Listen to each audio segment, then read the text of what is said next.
Bonjour et bienvenue dans notre nouveau quart d'heure mauriennais. Nous sommes avec Bernard Farjas, maire de Montsapé. On va parler jazz à Montsapé, justement. Et cette émission a été bien sûr conçue avec les bénévoles de Maurianisez-vous et en partenariat avec la 3CMA. Et je vous laisse avec notre invité. Bonjour Bernard. Bonjour.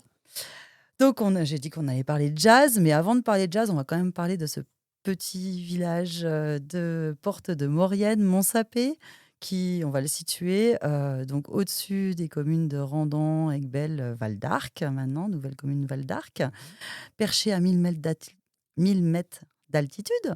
C'est ça. Et avec un très beau panorama, c'est un cirque, c'est un cul-de-sac. Et donc, au bout de cette route en cul-de-sac, cette année, vous organisez un festival de jazz. C'est ça. Donc, c'est même la seconde édition. On va essayer si on a une météo plus favorable que l'année dernière, je pense que ce sera très bien. Donc, bon, bah oui, Montsapet, c'est même le festival aura lieu même dans un hameau qui est à 1200 mètres d'altitude, hein. Donc, effectivement, quand la météo n'est pas très favorable, bon, il faut quand même plutôt être outillé, on va dire, pour résister un peu et avoir une solide envie d'écouter du jazz, hein. Voilà, faut le dire. Bon, j'imagine que vous avez quand même prévu un peu d'abri. Ah bah oui, donc du coup, la commune euh, s'est munie une tente berbère. C'est assez à la mode, hein, pour ceux qui sont allés à des Capadio. Donc c'est le même style d'abri, petit chapiteau entre chapiteau et tente, quoi. Et donc, ce qui donne encore plus de charme, je pense, au lieu et à la fête. Tout à fait. Bon, 1200 mètres d'altitude, c'est, on va le rappeler, donc les 19 et 20 juillet. 18 et 19, 18 et 19 juillet. Ah oui, c'est vendredi et samedi, c'est donc ça. 18 et 19 juillet. Mm. Et même en plein mois de juillet, à 1200 mètres d'altitude, on peut avoir un peu froid, mais j'imagine que les groupes qui vont être là vont réchauffer les gens en les emmenant à danser. Ah bah oui, c'est un peu le but que la musique, les notes traversent les corps et les agitent en quelque sorte, hein. Voilà, bon, enfin, moi je pense que c'est ce que je cherche, entre autres dans la musique, et il me semble que ça doit être assez partagé, quoi, comme souhait, comme désir. Du coup, deuxième édition, comment vous est venue cette idée de faire, de ramener ce genre de musique à Montsapé? Alors d'abord c'est une longue histoire que j'ai avec le jazz, puisque c'est une musique que j'écoute depuis très, très longtemps. Et vous parliez tout à l'heure, on a parlé en off, donc du festival de musique baroque, et ce festival ayant décliné un peu, hein, quand même, je me suis dit qu'on pouvait peut-être le remplacer par du jazz, parce qu'en musique baroque, personnellement, mes connaissances sont largement insuffisantes. Mais en jazz, j'ai quand même un petit bagage. Donc du coup, non pas en tant que musicien, bien sûr, je ne suis pas musicien, mais en tant qu'auditeur, hein. Et puis le second motif, c'est aussi parce que j'estime que le jazz est un peu oublié en Maurienne, enfin, à ma connaissance en tout cas, hein, y compris peut-être même en Comte de Savoie. Il y avait un festival de jazz à Albertville il n'y a pas si longtemps, et il me semble que il n'en reste plus grand-chose, quoi. Il a périclité aussi. Voilà.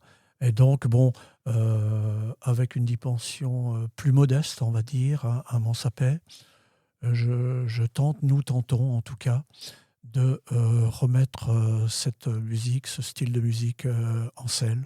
Donc, on espère que le succès suivra. Voilà. Eh ben, pour ceux qui nous regardent ou nous écoutent, hein, si vous êtes amateur de jazz, on va vous donner le programme. C'est assez alléchant, assez intéressant. On en a parlé tout à l'heure, mais on va le redire pour tout le monde. Donc, vendredi, on a deux groupes. Pouvez-vous nous en parler un peu plus? Donc, le premier, il me semble que c'est, je regarde mes fiches, donc à 19h30 et à 21h. Alors, parlez-nous un peu des deux groupes. Alors bon, je les connais peut-être pas suffisamment, mais bon, On a donc tout d'abord un trio donc autour de Christine Vallin, et qui est remarquable parce que c'est une compositrice. Donc elle viendra probablement avec ses propres compositions, ce qui n'est pas rien. C'est un trio, hein, je le répète. Et puis donc en deuxième partie, on aura un quartet, si ma mémoire est bonne, donc qui vient de la région grenobloise, et qui donc s'intitule Petite Lucette, qu'on peut entendre, je veux dire, dans les jazz clubs soit de Grenoble, soit de Chambéry, hein. Ils sont passés cette année, je crois. J'ai eu l'occasion de les entendre et c'est assez réjouissant. Voilà, c'est même festif, et voilà, j'invite bien sûr tous ceux qui sont assez proches du jazz à venir, et même ceux qui sont loin du jazz, parce que ça vaut le déplacement. D'accord. C'est noté, hein, j'espère pour tout le monde. Ça vaut le déplacement à 21h, donc pour Petite Lucette, et à 19h30, donc le vendredi 18 à Montsapé, au Ruelle Tous les V. Au Ruelle Tous les V, j'aime bien ce mot. Oui, il a une consonance patoisante, on va dire, hein, donc qui ressemble bien au village historique. Et donc, bon, et le hameau est connu assez loin, je pense, hein, sous ce nom-là. Donc, c'est le plus haut hameau, et c'est aussi le départ de nombreuses randonnées. Donc, bon, on a quand même, je veux dire, beaucoup de visites de randonneurs en été, et de skieurs aussi en hiver, hein. On a d'ailleurs, je le signale en passant, parfois des problèmes de stationnement, parce que Et la voiture est encore largement majoritaire. Un jour, peut-être faudra-t-il euh, organiser des navettes depuis Aiguebelle. et oui, je pense que ça, voilà, ça risque d'être notre avenir, quoi. Ouais, après, celui qui a envie de monter, c'est vrai qu'il y a quand même 10 kilomètres de montée, mais des navettes, ça peut être intéressant. C'est Oui. clair. Et en plus, il y a quand même 100 kilomètres de sentiers balisés Mm. qui partent de ce hameau. Et comme c'est dans un cirque, il y a moyen de faire des boucles. Donc Oui, oui, oui, c'est oui. super intéressant. Oui, Ouais. oui, c'est super intéressant. Je reviens en transport, hein, parce que la communauté de communes, je veux dire, a acquis un petit fourgon électrique, et qui pourra à l'avenir, bon, alors tout est affaire d'organisation en quelque Oui, sorte, hein, mais qui pourra à l'avenir peut-être justement prendre le relais, timidement au début sans doute, hein, mais de la voiture individuelle, et peut-être adoucir les problèmes de stationnement et les investissements qui vont avec. Parce que les communes, bien sûr, pour pouvoir accueillir de la voiture, sont contraintes bah oui. de, d'aménager du stationnement, du parking. Oui, puis en montagne, on ne peut pas creuser non plus toutes les montagnes, hein, pour faire des parkings. Non, surtout qu'à Tulévé, ben, la place est particulièrement restreinte, quoi, hein. Donc je crois qu'on est au bout des possibilités actuellement. Il ne faudrait pas que, je veux dire, le phénomène de surstationnement s'aggrave. On va pas trop faire de pub. Au pire, on pourra essayer peut-être, on en parlera avec Monsieur le Président de m'organisez-vous, mettre une webcam pour montrer le parking. Et puis quand il y a trop de voitures, dites bon, montez pas là, il y a trop de voitures. Bah, j'ai envisagé un comptage pour voir un tout petit peu éventuellement quelles seraient les directions à prendre pour justement adoucir, enfin régler, pas régler ce problème, mais bon, essayer Le canaliser. Ouais. de répondre. Ouais. Mm, Mm. mm. Et du coup, pour le festival, il y aura assez de place pour accueillir. Alors là, ça, je ne veux pas m'engager. Moi, j'espère qu'il n'y aura pas assez de place, parce que s'il n'y a pas assez de place, c'est quand même qu'il y a beaucoup de monde. Et est-ce que vous envisagez une navette, par exemple, depuis le Chaudron, où il y a quand même un parking assez grand, et peut-être une navette qui monterait à Tulévé? Alors, pour l'instant, on n'a pas, je n'ai pas envisagé ce genre de moyens. C'est vrai que je n'ai qu'une référence, c'est l'année dernière. Et au vu de l'année dernière, où effectivement on a eu du temps, bon, qui nous a desservi plutôt, j'ai donc pas pu jauger vraiment de la fréquentation du festival. Donc on va prendre un risque, et j'espère que le parking sera plein, et que bon, Je pense que bon, si on avait 200 personnes ou 300 personnes, ce serait déjà un petit succès, Et on va puis ça dire. passera, quoi. Oui, et puis ça passera. Voilà. OK, bah, justement, on va essayer de donner encore l'eau à la bouche pour le samedi. On va parler du programme du samedi. Expliquez-nous un peu qui c'est qui va venir. Donc le samedi, on aura 3 formations, hein. On aura une formation en milieu enfin en fin d'après-midi. Donc comme nous l'avons dit en off, là, ce sera New Orleans. Donc c'est assez, entraînant, assez classique aussi, hein. Parce que c'est vrai que moi j'avais pour, ambition de comment dirais-je? D'être pédagogique en quelque sorte et puis d'essayer d'attirer, je veux dire, des gens, vers cette musique qui n'est pas toujours, facile à aborder si on n'a pas, je veux dire, si on n'a pas fréquenté peut-être de longue date. Et puis donc, après donc, nous aurons, donc en toute fin de soirée, donc Angelo Maria, une formation qui s'appelle Angelo Maria donc, hein, donc dont le pilier me semble-t-il, hein, je ne crois pas me tromper, est Albert Villois. Voilà. Et puis, c'est les musiciens qui l'accompagnent donc, viennent de la région parisienne. Et c'est, une formation qu'on avait pu voir donc aux estivales du château, voilà, 2 ou 3 ans, me semble-t-il, ou peut-être un peu plus. Et puis la troisième formation, pardon, je l'ai pas retrouvée, mais vous allez me MB4. oui, voilà. Donc c'est une formation, que j'ai rencontrée donc, au Jazz Club de Grenoble et donc qui est composée de 4 sax.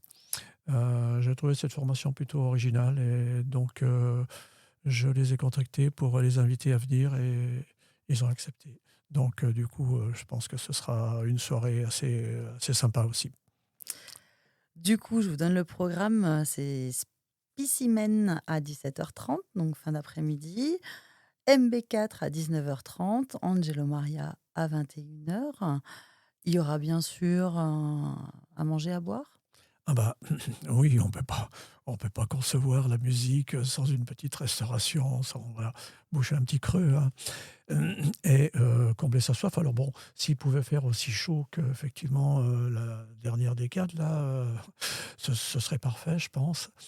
Donc une petite restauration, alors là, je vais le souligner donc, il s'agira d'une association, Porte de Maurienne, Galta, hein, qui sera donc, présente avec, un certain nombre de producteurs, locaux. Donc, voilà, on fera du circuit court, c'est à la mode, hein, et puis c'est très bien en plus. Et on fera circuit encore plus court pour, la restauration, je veux dire, des musiciens puisque, c'est l'auberge du Chaudron qui fournira les repas. Et concernant, je veux dire, la boisson que les festivaliers, vont pouvoir, je veux dire, déguster, eh ben, c'est le Relais du Lac Noir qui est bien connu, je veux dire, dans la Basse-Maurienne en tout cas et j'espère plus loin encore, qui assurera donc, le bar, très probablement avec, aussi de la bière locale. Donc le circuit court, Oui, j'étais à des Capadio, il fait partie des bénévoles et ils voilà, en ont parlé avec la brasserie du Grand Pic. Il y voilà, aura voilà. certainement, Ce sera très bien comme ça. il y aura certainement des bières de la brasserie du Grand Pic à déguster. Donc au Jazz Festival de Montsapé, je le rappelle, les 18 et 19 juillet. Donc le vendredi à 19h30 pour le premier concert, Christine Valin Trio, Petite Lucette à 21h, le samedi donc à 17h30 Spécimen, à 19h30 MB4, à 21h Angelo Maria. Ce sera donc au hameau, au Rouel Thiolévé. J'adore ce mot. Au Rouel Thiolévé. Je le dis bien? Oui, oui, oui, oui, oui, oui. D'accord. Tous les en fait, il faut voilà, c'est le tcha qui, Ah oui, je c'est veux dire, ouais, faut appuyer qui en patois, ouais, Thio voilà, ouais, Thiolévé. Tous les OK. et les rouelles, c'est simplement, 200 mètres plus loin que Tchoulévé, ça fait partie de Tchoulévé évidemment, hein, et là, c'est vraiment le fin fond du vallon, quoi, hein. D'accord. Voilà. Voilà, donc vous savez tout sur Montsapé. Et puis moi, je vais vous en dire un petit peu plus sur l'association Maurianisez-vous. Donc je vous invite, si vous voulez connaître un peu tout ce qu'on fait, nos reportages, nos quarts d'heure maurianais, nos petits clins d'œil, à nous suivre sur nos réseaux sociaux, Facebook, Instagram, et puis à aller voir notre chaîne YouTube, à vous abonner à notre chaîne YouTube pour ne rien rater de nos reportages, à aller aussi sur Spotify et Amazon Music pour nous écouter en podcast. Et puis on se retrouve très prochainement pour un nouveau quart d'heure Maurianais.